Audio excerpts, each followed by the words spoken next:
तो last class में हमने टिश्यू की बात करी थी, ठीक है। हमने ये तो पढ़ लिया था कि सेल्स जब होती हैं उनकी सिमिलर स्ट्रक्चर और फंक्शन हो तो वो एक ही काम कर लेते हैं, पूरा एक ग्रुप बना देते हैं, उसको हम बोलते हैं टिश्यू, और एक पर्टिकुलर काम करता है, डाइजेशन कर लेगा, रेस्पिरेशन कर लेगा, कुछ भी कर लेगा। और इस टिश्यू को हमने दो पार्ट में बांटा था, एक था मेरिस्टेमेटिक टिश्यू और एक था परमानेंट टिश्यू। मेरिस्टेमेटिक टिश्यू जो होता है उसको भगवान ने एक ही काम दिया है कि आप जाके के डिवाइड हो, तो उसमें हाई डिवाइडिंग कैपेसिटी होती है, जो कि तीन टाइप का होता है। एक होता है एपिकल, जो रूट और शूट के एपेक्स पे मिलेगा। एक होता है इंटरकैलरी, जो थोड़ा सा नीचे जो लीफ के बेस पर है और इंटरनोड वाली जगह पर वहां मिलता है। और एक होता है साइड में मिलता है, जिसको हम बोलते हैं लेटरल। लेटरल वाला सेकेंडरी ग्रोथ करता है, ठीक है। और जो एपिकल वाला है वो प्राइमरी ग्रोथ करता है। प्राइमरी ग्रोथ का मतलब प्लांट की लंबाई बढ़ रही है, बढ़ रही है, बढ़ रही है, बढ़ रही है, बढ़ रही है। सेकेंडरी ग्रोथ का मतलब वो चौड़ाई में बढ़ता है। क्लियर।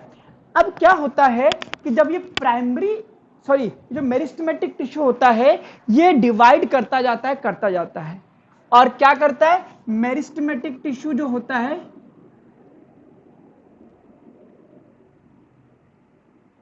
डिवाइड करके एक परमानेंट स्ट्रक्चर बना लेता है, परमानेंट उसकी शेप हो जाती है, तो हम उसको क्या बोल देते हैं, उसको परमानेंट, क्या था, परमानेंट ही था ना, परमानेंट टिश्यू। और इस प्रोसेस को हम बोलते हैं डिफरेंशिएशन। डिफरेंशिएशन का मतलब ये बार बार डिवाइड होकर डिवाइड होकर डिवाइड होकर के परमानेंट टिश्यू में चेंज हो गया है, ठीक है। अब फिर हमने पढ़ा था कि परमानेंट टिश्यू जो होता है बेसिकली दो टाइप का होता है, एक होता है सिंपल और एक होता है कॉम्प्लेक्स।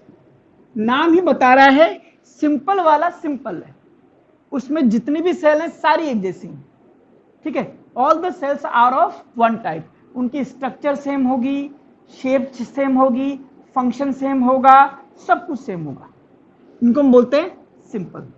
और आपके कॉम्प्लेक्स में एक से ज्यादा टाइप की सेल होती है। क्लियर। सिंपल हमने बोला था, सिंपल में हमारे पास तीन टाइप का टिश्यू होता है, जिसको हम बोलते हैं पैरेन्काइमा,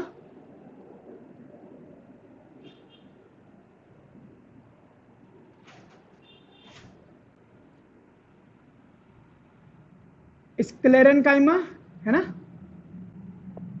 या कोलेनकाइमा ले लो, और स्क्लेरेन्काइमा।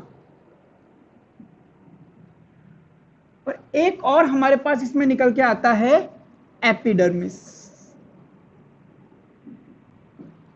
एंड कॉर्क, ठीक है। लेकिन आपसे बोलता है सिंपल वाला जो होता है क्या बोलते हैं, परमानेंट टिश्यू, ये कितने टाइप का होता है, तो आप बोलोगे तीन टाइप का, ठीक है। ये जो होता है ये होता है प्रोटेक्टिव टिश्यू, जो प्रोटेक्ट करने का काम होता है। और ये जो होते हैं तीनों, ये होते हैं सपोर्टिव टिश्यू,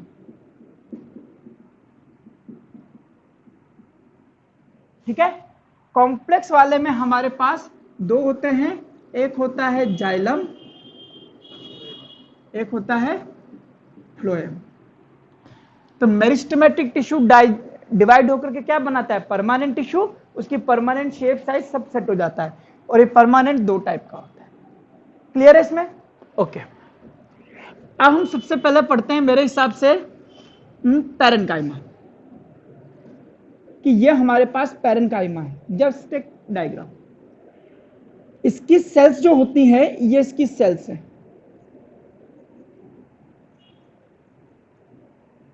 इनके बीच में ये क्या है, इंटरसेलुलर स्पेसेस। ये आपके पास लूजली पैक्ड नहीं, ये लिखवा दिया है, हाँ।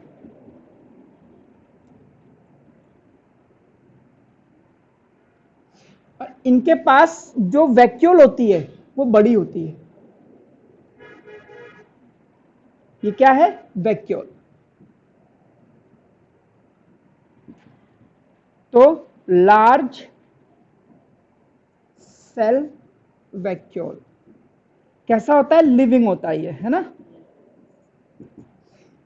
इसका मेन काम जो होता है वो होता है फूड को स्टोर करना, न्यूट्रिएंट्स को स्टोर करना। जहां भी पैरेन्काइमा आएगा उसका एक ही फंक्शन है, स्टोरेज ऑफ फूड।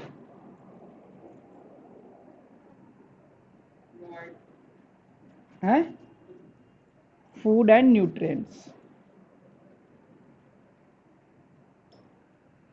ठीक है। लूजली पैक्ड होते हैं तो इंटरसेलुलर स्पेस इसके बड़े होते हैं, है ना। लिख लीजिए, थिन वॉल होंगी, इनकी जो सेल वॉल होती है थिन होती है, पतली होती है। देखो सेल वॉल थिक तब होगी जब इसका कोई हार्ड काम होगा, किसी को प्रोटेक्ट करना है, सपोर्ट करना है, तब सेल वॉल थिक होती है। अदरवाइज को पैकिंग के लिए काम होता है तो पतली सेल वॉल से काम चल जाता है। इसका स्टोरी तो करना है, करना क्या है, और सेल वैक्यूल इसलिए बड़ा होता है ताकि स्टोरेज ज्यादा से ज्यादा हो सके, ठीक है। अब इसी में आगे बढ़ते हैं। पैरेन्काइमा में ही अगर मैं बात करूं तो पैरेन्काइमा में अगर ऐसा पैरेन्काइमा जिसमें क्लोरोफिल होता है उसको हम क्या बोलते हैं, क्लोरेन्काइमा। क्लोरेन्काइमा कॉलेन्काइमा दोनों अलग अलग है। क्लोरेन्काइमा क्या होता है, in some cases parenchyma contain chlorophyll, और आपको पता है क्लोरोफिल होने की वजह से ये क्या कर सकता है, फोटोसिंथेसिस कर सकता है, अपना फूड बना सकता है, for photosynthesis are called क्लोरेन्काइमा।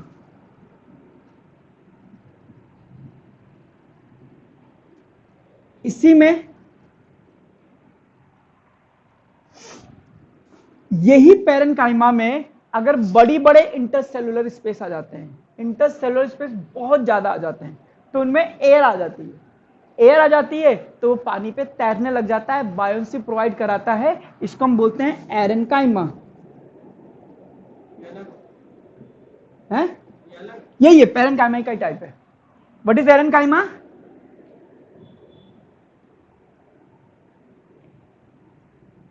In aquatic plant कह सकते हो।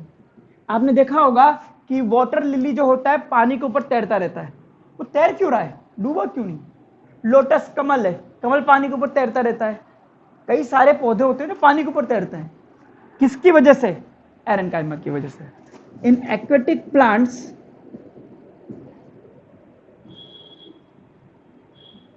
Parenchyma possess large intercellular space.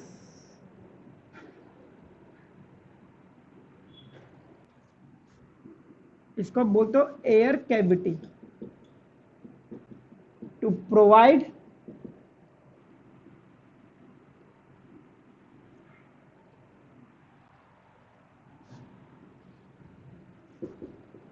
Is called एरेन्काइमा।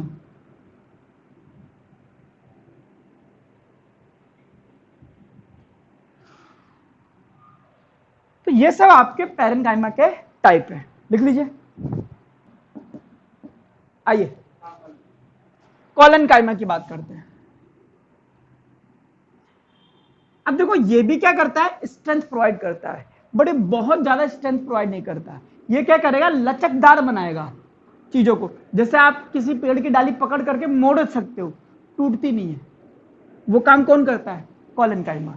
जैसे आपने लीफ देखा, लीफ पेड़ों पे जुड़ी होती है, हवा चलती है, लीफ गिरती नहीं है। क्यों, क्योंकि लीफ का जो स्टाक होता है, जो उसका जो डंठल होता है, जो डंडी होती है, उसमें कौन होता है, कॉलेन्काइमा होता है। तो इस तरह की स्ट्रेंथ प्रोवाइड करने का काम कौन करता है, कॉलेन्काइमा। मिलता कहां पर है ये, तो कॉलेन्काइमा बेसिकली ये काम करता है। क्या क्या होता है कॉलेन्काइमा के पास, वो देखते हैं। फाउंड कहां मिलता है, लीफ बेस में, सॉरी लीफ स्टाक, जो below the epidermis,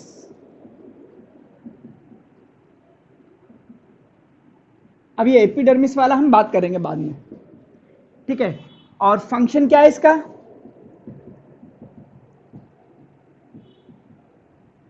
provide strength. कौन सा वाला स्ट्रेंथ? जिससे वो लचकदार बनता है, फ्लेक्सिबिलिटी।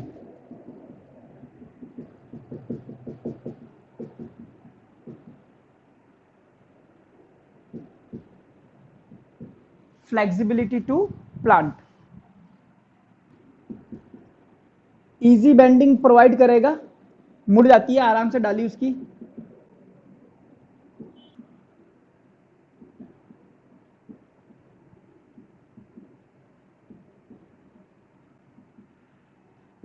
इसकी सेल कैसी होती है? लिविंग होगी पहली चीज।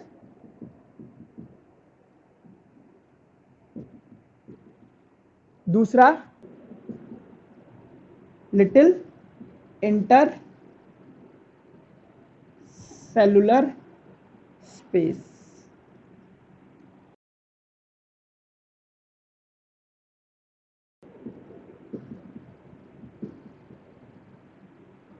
Second, elongated cell. इलोंगेटेड समझते हो? इस तरह की लंबी लंबी सेल।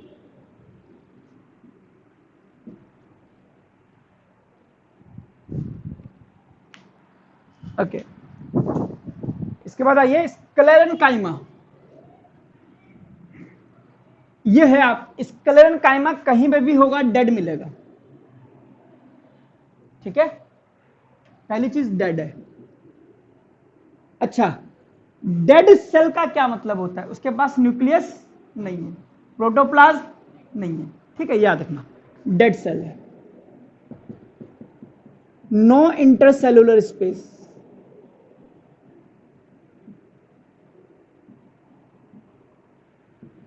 वैसे ये बना किससे?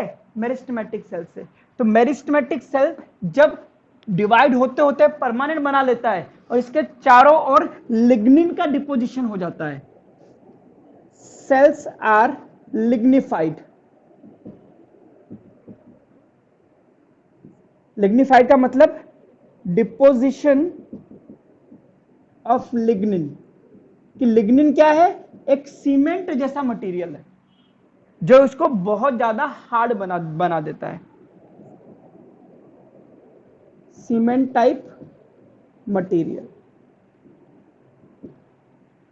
अगर मैं इसको ऐसे ही बनाना चाहूं तो आप ये मान लीजिए कि ऐसी होती है।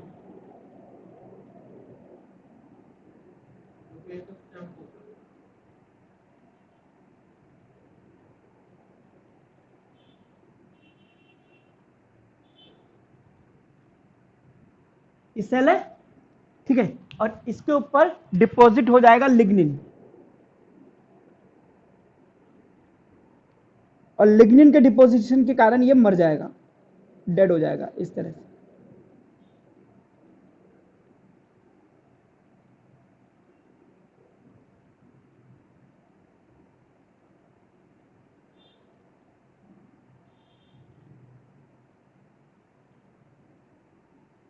ठीक है, ये क्या है हमारे पास? लिग्निन, ठीक है। मैंने न्यूक्लियस नहीं बनाया क्योंकि ये डेड है। लिटिल इंटरसेलुलर स्पेस बनाए हैं मैंने, ठीक है। तो ये हमारे पास सेल हो सकती है हमारे पास स्क्लेरेंकाइमा की, ठीक है। अब ये इसका क्या काम है? ये बहुत ज्यादा टफ होती है। जैसे आपने नारियल के रेशे देखे हैं, जूट देखे हैं, वो स्क्लेरेंकाइमा है जो उसके रेशे निकलते हैं, कितने कितने ज्यादा टफ होते हैं। किसी बीज का जो ऊपर वाला खोल होता है वो स्क्लेरेंकाइमा से बना होता है, टफ होता है, जो जैसे अखरोट का होता है, कटता ही नहीं है, वो सब हमारे स्क्लेरेंकाइमा के बने होते हैं, ठीक है। बना लीजिए, डायग्राम भी बना लीजिए।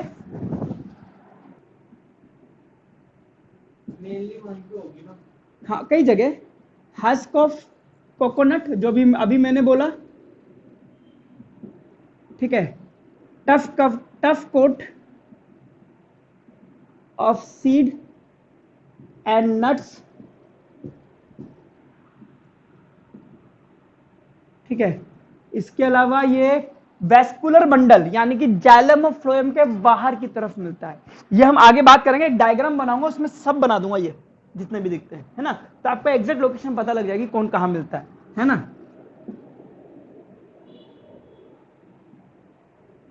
या क्या बोल दूं इसको मैं,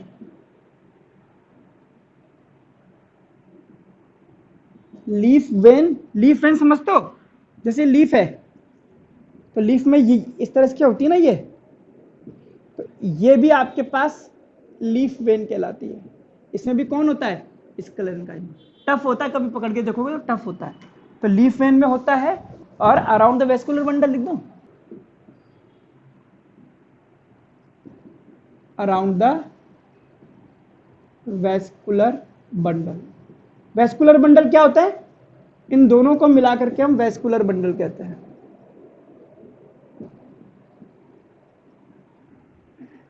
लिख लीजिए इसको।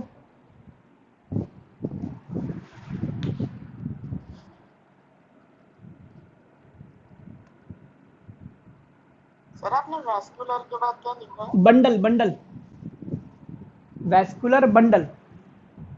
आइए एक डायग्राम बनाते हैं तो मजा आता है, ठीक है। और फिर इस डायग्राम को देख करके फिर पैरेनकाइमा, क्लोरेनकाइमा, स्क्लेरेनकाइमा सब रिवाइज भी करना है ना। आइए सपोज करो ये आपका कोई प्लांट है, ठीक है। इसको मैं यहां से कट रहा हूं, कट करके जो मुझे ये दिख रहा है मैं इसको बना रहा हूं, ठीक है।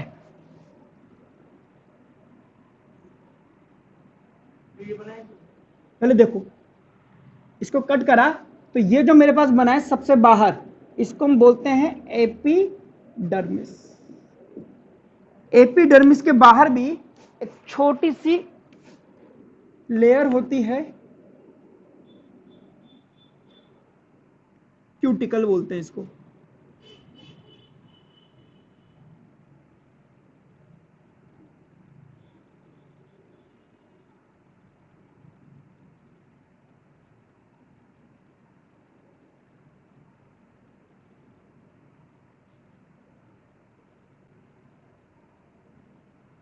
ठीक है, इस एपिडर्मिस के जस्ट नीचे मैंने देखो कॉलन काइमा में लिखा है कि बिलो द एपिडर्मिस मिलता है, पढ़ के देखिए, लिखा है। तो ये हमें मिलेगा कॉलन काइमा यहां पर।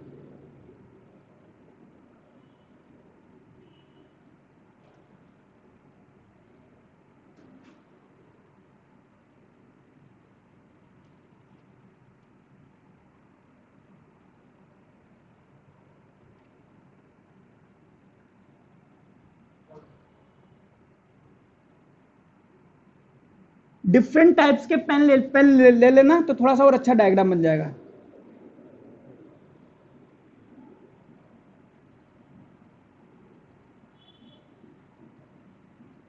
ये बन गया आपका कॉलन काइमा।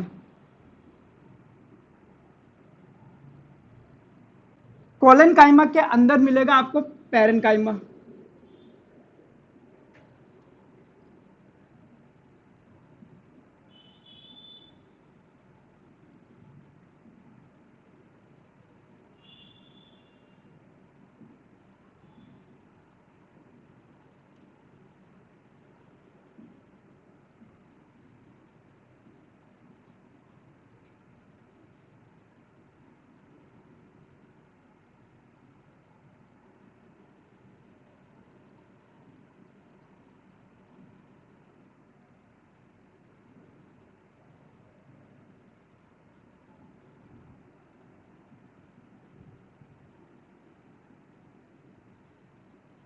अगर ये आपका एक्वेटिक प्लांट है तो इसी पैरन काइमा में को हम बोलेंगे एरन काइमा, ठीक है।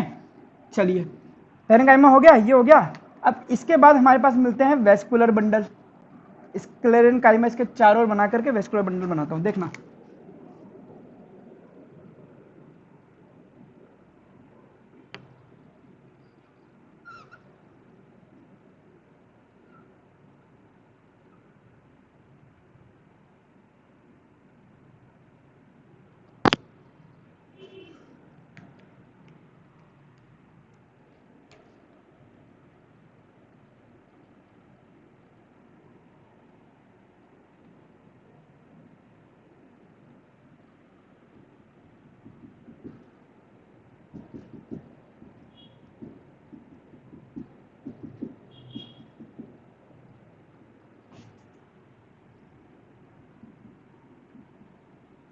जाइलम,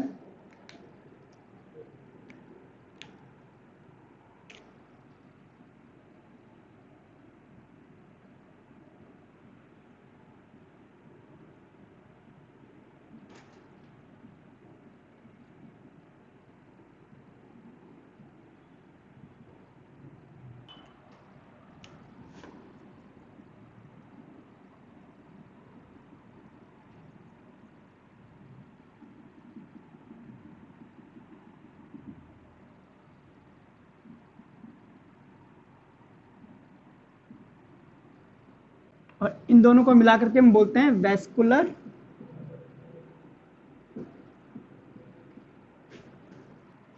अच्छा। एपिडर्मिस में एक छोटा सा काम और कर लेना, यहां पे छोटा सा छेद और कर देना, एक दो छेद बना देना।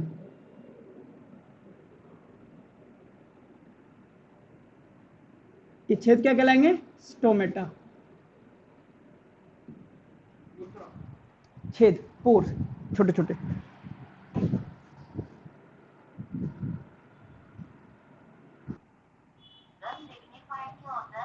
लिग्निन एक सब्सटेंस होता है बेटा, ठीक है। जैसे ये स्क्लेरेनकाइमा की सेल्स है ना, इनके चारों ओर वो जमा हो जाता है, सीमेंट जैसा एक सब्सटेंस होता है। तो जिस सेल के ऊपर लिग्निन चढ़ा हुआ होता है उसको हम बोलते हैं लिग्निफाइड है ये। अगर मैं इसको ऐसे करके निकाल करके ऐसे देखूं तो मुझे प्लांट के जो स्टेम है उसमें झांकने का मौका मिलेगा। अगर मैं उसको ध्यान से देखूं तो वो ऐसा है कि सेंटर में गोला है एक, ये वाला गोला, इसके बाद में जाइलम है,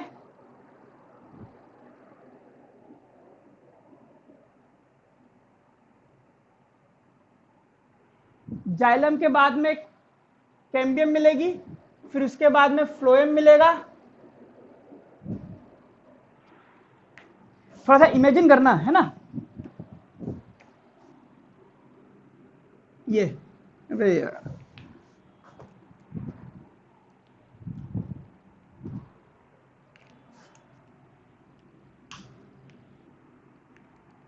तो सेंटर में छोटा वाला गोला ऐसे करके ऐसे होगा ऊपर से नीचे तक, फिर जाइलम वाला होगा, फिर फ्लोएम वाला होगा, है ना। और फ्लोएम के बाहर थोड़ा सा स्क्लेरेनकाइमा का डिपोजिशन होगा, तो उसको भी मैं बना देता हूं कि ये रहा आपके पास में स्क्लेरेनकाइमा, है ना। स्क्लेरेनकाइमा के बाद में पैरेनकाइमा और कोलेनकाइमा है। तो पैरेनकाइमा, कोलेनकाइमा, और इसके बाहर कौन है आपके पास? एपिडर्मिस। तो इस एपिडर्मिस को भी बना देता हूं मैं ब्लू वाले से। तो अब आप देख सकते हैं किसी स्टेम में सबसे बाहर क्या है? एपिडर्मिस। यानी कि ये जो बाहर की लेयर होती है, यहां से लेकर के पूरे प्लांट में चले जाइए आप, सब में कौन सी लेयर है ये? तो क्या काम करती होगी ये? प्रोटेक्शन। भाई किसी भी चीज को प्रोटेक्ट करना है, आप उसको क्या कर दो? पैक कर दो साले को। मोबाइल को प्रोटेक्ट करना है, उस पर कवर लगा दो। तो ये सबसे बाहर जो मिलता है, ये मिलता है हमें एपिडर्मिस। एपिडर्मिस के बाद में हमारे पास बचता है पैरेनकाइमा और कोलेनकाइमा, कोलन प्लस पैरन, सही बात है। पैरेनकाइमा और कोलेनकाइमा के बाद में हमें मिला स्क्लेरेनकाइमा। स्क्लेरेनकाइमा के बाद में ये वाली चीज बची है जिसमें हमारे पास फ्लोएम और जाइलम मिलता है अंदर। जाइलम ऊपर से नीचे तक ऐसे चलेगा, पूरा एक चारों तरफ ऐसे समझिए, ऐसा करके ऐसे चलेगा, है ना।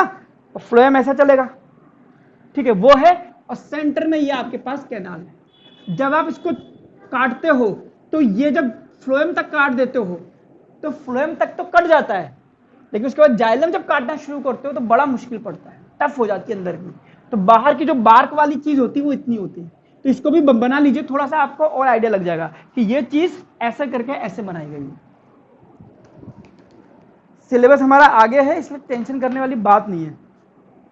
बहुत ज़्यादा जल्दी पढ़ाया तो पता चला 2 महीने में सर ने सिलेबस ही खत्म करा दिया है ना। दे टेस्ट की तैयारी करो तो नोट्स अच्छे से याद करना, लिख लिख करके। अच्छा तुम्हारा एमसीक्यू होगा ना? हाँ सर। रिटर्न है, हाँ तो फिर कौन सा रहता है? हाँ तो नोट्स है ना, याद करके जाना, फिर अच्छे से लिख करके देखना कि याद है या नहीं है ना। बनाओ बनाओ बनाओ, जल्दी बनाओ।